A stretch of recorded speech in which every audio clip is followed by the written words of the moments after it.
Tottenham Hotspur selalu mengulang masalah yang itu-itu saja. Performa The Lily-White seringkali inkonsisten karena harus bongkar pasang skuad.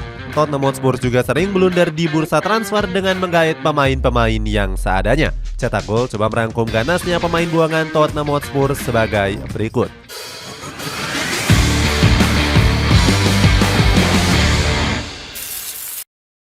Terlalu berani ambil pemain kurang terkenal. Sejak musim 2018-2019, skuad The Lily-White selalu mengalami kerugian transfer dalam 5 musim terakhir. Harga total pembelian pemainnya selalu lebih mahal dari pemain yang dijual. Satu-satunya keuntungan yang diraih terjadi pada saat mereka untung sebesar 5,35 juta euro usai menjual Moussa Dembele.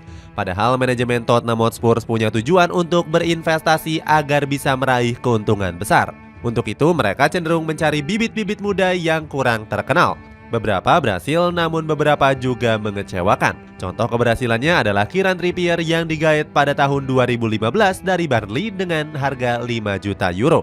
Keputusan Spurs saat itu dinilai sangat berani. Pasalnya, pemain asal Inggris itu baru bermain semusim di Premier League. Namun, keputusan ini terbukti tepat di mana Trippier bermain bagus sebelum akhirnya dijual pada 4 tahun kemudian dengan harga 4 kali lipat lebih mahal. Beberapa nama lain juga sukses membuktikan kualitasnya seperti Son Heung-min, Christian Romero, Mickey van der Ven, dan juga Guillermo Vicario. Namun jangan lupa juga contoh gagalnya seperti Vincent Janssen yang didatangkan dari AZ Alkmaar senilai 22 juta euro. Awalnya Janssen didatangkan karena menunjukkan performa yang impresif di Liga Belanda. Dia saat itu sempat dinobatkan sebagai pemain muda terbaik Belanda usai melesakkan 27 gol dalam satu musim. Sayangnya perjudian manajemen yang mengeluarkan mahar besar harus sia-sia. Janssen lebih sering di bangku cadangkan dan dipinjamkan ke klub lain untuk menambah menit bermain. Tottenham Hotspur juga pernah beli pemain dengan harga yang mahal walaupun namanya kurang dikenal. Dia adalah Tanguy Ndombele yang memecahkan rekor transfer Tottenham Hotspur pada 2019. Pemain asal Prancis ini diboyong dari Olympique Lyonnais senilai 62 juta euro. Tapi sayangnya bersama The Lily-White, Ndombele malah sering dihujat karena penampilan buruk. Bahkan dia sempat dilabeli sebagai pemain yang malas oleh Jose Mourinho. Hanya lompatan karir karena sering gagal juara. Kebijakan klub yang belum fokus mengejar tangga juara membuat Tottenham Hotspur hanya menjadi batu loncatan bagi beberapa pemain. Sebab Spurs bukanlah tim yang cocok untuk dijadikan tempat untuk meraih banyak gelar. Seperti diketahui, The Lily-White belum pernah meraih gelar sejak menjuarai Piala Liga pada 2008. Akibat hal itu, Spurs selalu mendapatkan banyak kritik dari berbagai pihak. Sebut saja Jamie Redknapp yang mengecam Spurs karena memiliki kutukan anti juara. Pundit Sky Sport ini heran kenapa mantan klubnya sulit meraih trofi meskipun dilatih oleh pelatih hebat seperti Jose Mourinho dan Antonio Conte. Hasilnya beberapa pemain yang haus prestasi banyak yang memutuskan untuk pergi. Salah satunya adalah Luka Modric yang sempat mengkritik klubnya karena nggak punya ambisi juara. Bahkan sang pemain sempat berpikir untuk hengkang ke klub rivalnya Chelsea. Namun pada akhirnya Modric memilih pinangan dari Real Madrid yang menebusnya sebesar 35 juta euro pada 2012. Usai pindah, pemain yang berjuluk Vinagre ini langsung meraup kesuksesan besar. Dia berhasil meraih 23 trofi di El Real dan Ballon d'Or pada tahun 2018. Kemudian ada Gareth Bale yang mengikuti jejak Modric yang hengkang ke Real Madrid pada 2013. Dirinya mengaku sudah muak dengan Spurs yang jarang menembus Liga Champions. Dani Levy selaku CEO dari The Lily-White sempat ogah melepas Gareth Bale ke El Real. Namun sang pemain tetap memaksa pindah ke Los Blancos demi mewujudkan mimpinya. Bersama El Real, Gareth Bale meraih 18 trofi bergengsi termasuk 5 trofi Liga Champions. Jelek-jelekan klub lamanya saat sudah pindah. Setelah hengkang, beberapa mantan pemain Tottenham Hotspur juga curhat ke awak media. Pertama ada Kieran Trippier yang mengaku dipaksa pindah ke Atletico Madrid pada 2019. Pemain asal Inggris ini diboyong oleh Los Rojiblancos dengan mahar transfer senilai 22 juta euro. Padahal Trippier saat itu masih ingin bersaing usai cedera panjang akibat cedera. Namun manajemen Tottenham Hotspur justru menilai kalau karir sang pemain sudah menurun. The Lily-White membuat blunder yang fatal dengan melepas Kieran Trippier. Kepergiannya membuat Spurs hanya menyisakan Juan Foyth dan Kyle Walker-Peters di posisi bek kanan.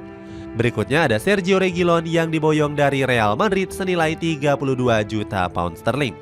Reguilon langsung mengunci posisi starting lineup di musim perdananya bersama The Lily-White. Namun Reguilon justru dipinjamkan ke Atletico Madrid pada musim 2021-2022. Antonio Conte enggan memakai jasa pemain kelahiran Madrid di sisi kiri pertahanannya. Pelatih asal Italia ini lebih memilih Ben Davies yang lebih cocok ke dalam skemanya. Saat ini Reguilon justru tampil apik saat dipinjamkan ke Manchester United. Berikutnya ada Harry Kane yang dilepas manajemen ke Bayern Munchen. Dia mengaku sudah nggak bahagia di Tottenham Hotspur karena terus ditahan untuk hengkang. Gary Neville dari Sky Sport menilai kalau Kane tampil kurang maksimal di musim lalu. Pasalnya sang pemain ngambek karena nggak dibiarkan untuk pergi ke Manchester City. Harry Kane juga iri dengan rekan-rekannya di timnas Inggris yang bermain di Liga Champions. Apalagi Tottenham Hotspur terlempar dari 4 besar dengan finish di posisi 8 pada musim lalu.